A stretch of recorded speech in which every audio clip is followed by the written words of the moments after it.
and I'm going to show you how easy it is to make a cake from scratch without a box mix. So let's head into the kitchen and get started.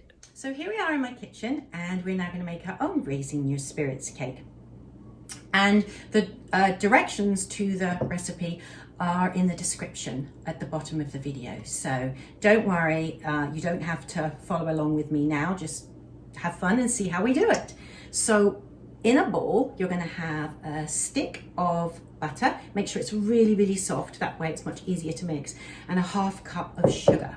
And you can mix this using a hand whisk, which is really, really easy and kind of fun. Or if you don't have one of those, you can just use a wooden spoon and beat it up like that. So you're going to whisk this around till it's nice and soft and a little bit fluffy. Whoop. Don't go too high, too fast, else you'll have sugar coming out all over the place.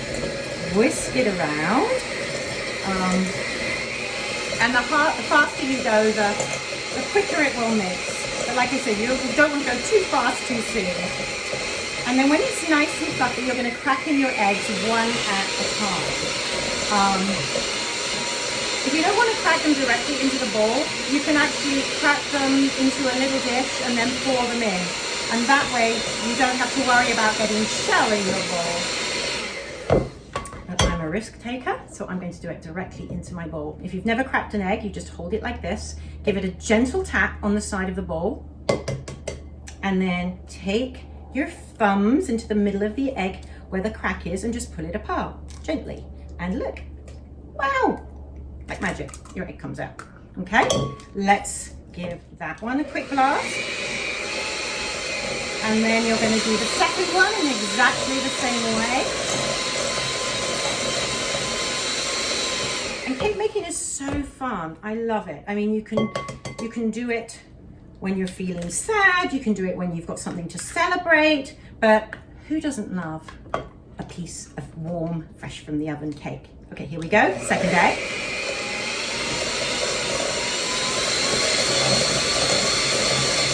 And you want to whisk it until it's the texture sort of soft, thickened cream, like soft cream butter almost. And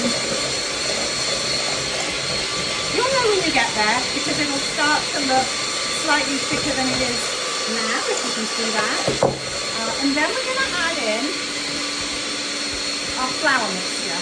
And this is just flour with a little bit of baking powder and a pinch of salt, and that's it. And some people like to sieve their flour to get the lumps out. To be perfectly honest, I never sieve flour. I don't think it makes that much difference. And I'm a bit lazy, I can't be bothered. So you just put in your flour, a little bit at a time, and give that a mix around and add the rest of it. There we go. Again, gently, otherwise you'll have flour going all over your kitchen. Perfect. In goes the rest. Whiz it around. And then tiny bit of milk. I say a tablespoon, but it doesn't have to be exact, just to make it into a soft batter. And then a capful of vanilla. I love vanilla. If you don't have any vanilla in your kitchen, don't worry about it. You don't need to use it. And in fact, if you wanted to flavour your cake with other flavourings, you could put in a little bit of grated lemon zest or grated orange zest, or if you have almond extract instead of vanilla extract, use that. If you don't have anything, don't worry about it. So whiz that around. Oops. There, that's it. That's how easy it is to make a cake. We're forgetting one ingredient, aren't we? Because this is a Raising Your Spirits cake, so it has to have magic in it. So I don't actually have any dragon's breath in my kitchen, and if you have some in yours, great, go ahead and use it now. If you don't, you can get the same effect by putting in a little bit of red food coloring. Now this stuff is quite powerful, so I'm just going to put in a tiny bit, and I'm using a toothpick to color it with, and it depends how pink you want your cake to be. I'm going for a sort of very pale pink, but you can go deeper if you want. Just give this a tiny stir around and have a see how that looks. And then we'll say our spell and get it into the oven. Oh, I rather like that. I don't think I want it to go any pinker. Can you see? Sort of pale pink. There we go. Now, I'm going to say our spell, which is the next thing. And if you remember from reading, me reading Cat, you have to use a wooden spoon, not a metal spoon. So here we are with our wooden spoon. And I'm going to stir this around and just tilt the bowl towards you so you can see how pretty that looks. See, it's not too pink. It's just like a light, sort of pale pink. Rather magical. Okay, so here we go. Remembering to stir in a clockwise direction. Sunshine, moonbeams, light as air. Stir 3 times round without a care.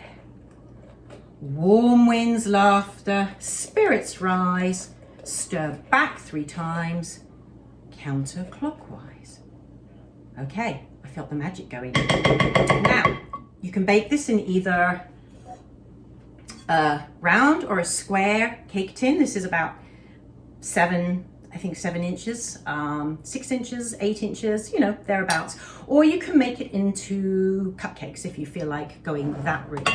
I like to use the butter from my stick of butter to go around here like this to grease it well. That way you have a good use for this piece of buttery paper and your cake won't stick to the pan. And if it does stick to the pan, don't worry. That happens to me all the time, but who cares, right? It will still taste delicious. And then just put your mixture, plop it right down into the bowl. I'm using my wooden spoon here, but in a minute, to make sure I get all the good stuff, I'm going to transfer to using a spatula. That's what this funny old thing is called. And go right around. There we go. So my bowl is empty and it's all in here. And then just going to spread it out like this. There we go. It doesn't have to be too perfect. People get very hung up on, oh, everything has to be perfect if you're a baker. And it doesn't. I'm really messy and I'm not a very precise person. I'm not very good at math, so I have to be very careful when I'm doing my calculations. Otherwise, like Cat, my baking can sometimes go wrong, but it usually tastes okay. And scrape off the last little bits because you don't want to lose any of your good cake batter. You want it all in the pan. And let's pop this into the oven. And this will take about 25, I wrote this recipe out, I should know. Let me have a look in my book. This will take about, 20 minutes, maybe 15 if you're doing cupcakes. So I'm gonna pop it into the oven and then we'll go back in 20 minutes and see how it's doing. So here's our gorgeous cake. And when you get it out of the oven, make sure you have an adult help you because the pan is hot. This has actually been cooling for a while on my wire tray, so it's not hot anymore. But make sure you use an oven glove and have an adult there to help you. So you know when it's done, when you press the surface and it sort of springs back, it feels a little bit springy. And if you put your ear to the cake, you can hear a slight sort of singing sound, and that means your cake is perfect. So I have gone around, where is it? The edge of my pan with a knife to loosen it up. And when it's cool, turn it onto a pretty plate. This is my favorite plate. It was given to me by my grandmother and I love it. And like I said, don't worry if it sticks to the pan. I'll show you how we can rescue that. Okay.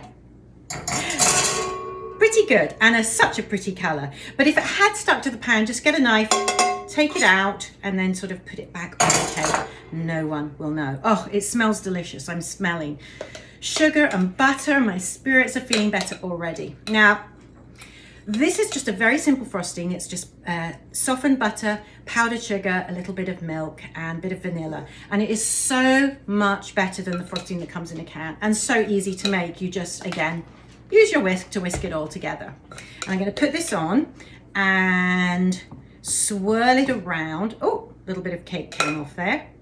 Use our fingers to, well, delicious, absolutely delicious. Swirl it around and then we get to decorate it, which is the fun part. And you can use whatever you like. You don't need to go any further than this. You can just leave it as it is. I think it looks pretty just like that. But since this is a Raising Your Spirits cake, we want to make it look as festive and fun and magical as we can. So I have here, these are little sugared pearls. These are edible confetti mini flowers. And this is some sort of purpley magic sprinkle dust. And I rather like this. So I'm going to put some of this on and then we can try a piece and see how it tastes. Oh wow, I love that. That looks so pretty, so festive, so magical. And then, I mean, you can put, you know, go crazy. Let's put a few little sugared pearls on as well. Why not, right? Oh yes, I feel happy just looking at this. Oh, that is beautiful. And this is like a sugar candy rock. I mean, I don't know if you think that's nice. Huh? Looks like it's going to fall over. There we go. Wow, your beautiful Raising Your Spirits cake. Now I'm going to take a taste and tell you how it is. Hopefully I won't float away like Marie Claire. Ooh. I think I probably need a little plate for this, but you know what? I'm going to eat it right out of hand. Isn't that beautiful? Look at the pink color and it's so light and fluffy. Oh my goodness. Sweet, but not too sweet. Light as air. Oh, no, not quite raising off the ground, but this is enough to raise anybody's spirits. So I hope you have fun baking at home and happy eating.